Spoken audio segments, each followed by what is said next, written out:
A day in the life of Jesus of Nazareth. Dawn. The quietude of prayer. The first hint of dawn painted the eastern sky with hues of rose and gold, casting long shadows across the Galilean hills.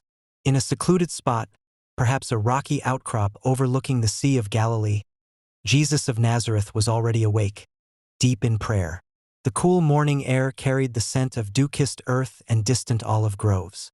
This was his custom, to seek solitude before the demands of the day began, communing with his Father as the world around him stirred from its slumber. The faint bleating of sheep and the distant calls of fishermen preparing their nets were the only sounds that broke the profound silence of his devotion. Morning. Teaching and healing in Capernaum. As the sun climbed higher, casting its golden light upon the bustling fishing village of Capernaum, Jesus rejoined his disciples. The village, a vibrant hub on the Via Maris, was already alive with activity. Women were grinding grain, children played in the dusty streets, and merchants haggled over their wares. News of Jesus' presence spread quickly, and soon a crowd began to gather around him. He found a suitable spot, perhaps near the synagogue or by the shore, and began to teach. His words, often delivered in parables, spoke of the kingdom of God, love, forgiveness, and the importance of a humble heart.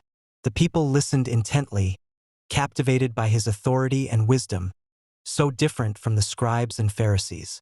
Among the crowd were those afflicted with various ailments. A man with a withered hand, a woman suffering from a persistent fever, and a paralytic carried by his friends. All sought his touch. With compassion in his eyes and a gentle command, Jesus healed them. The paralytic rose, the fever broke, and the withered hand was restored. Each miracle was met with gasps of awe and murmurs of praise, further solidifying his reputation as a prophet and healer. Midday, simple sustenance and fellowship. By midday, the sun beat down fiercely, and the crowds, though still eager, began to thin. Jesus and his disciples would seek respite from the heat, perhaps in the shade of a fig tree or in the modest home of a follower. Meals in first-century Galilee were simple, often consisting of bread, olives, fish, and perhaps some fruit or vegetables. They would break bread together, sharing their meager provisions and engaging in conversation. This was a time for deeper instruction, for Jesus to explain the parables he had spoken to the multitudes, and to prepare his disciples for the ministry ahead. The fellowship was as nourishing as the food, strengthening their bonds and their understanding of his teachings. Afternoon. Journeying and encounters. The afternoon often involved travel, as Jesus moved from village to village, spreading his message. Walking was the primary mode of transportation, often covering significant distances across varied terrain. On these journeys, he would encounter all manner of people: tax collectors, Roman soldiers, Samaritans, and other marginalized individuals.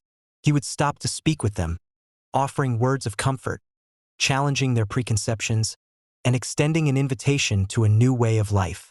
Sometimes he would be invited into homes, sharing meals and engaging in intimate conversations that transcended social barriers.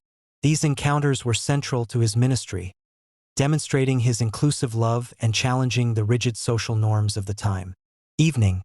Reflection and rest.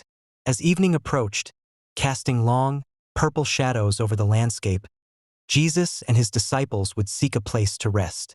This might be in a humble dwelling, a fisherman's hut, or even out in the open under the vast Galilean sky. Before retiring, there would often be a final gathering, a time for reflection on the day's events, for further teaching, and for prayer. The day's weariness would settle upon them, but the spiritual nourishment and the impact of their work would sustain them.